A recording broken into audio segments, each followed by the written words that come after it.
Охлаждается. Жарко, скажи. Всего +3 градуса на улице.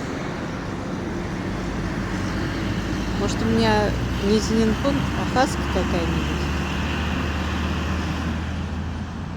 Постоянно жарко собачке.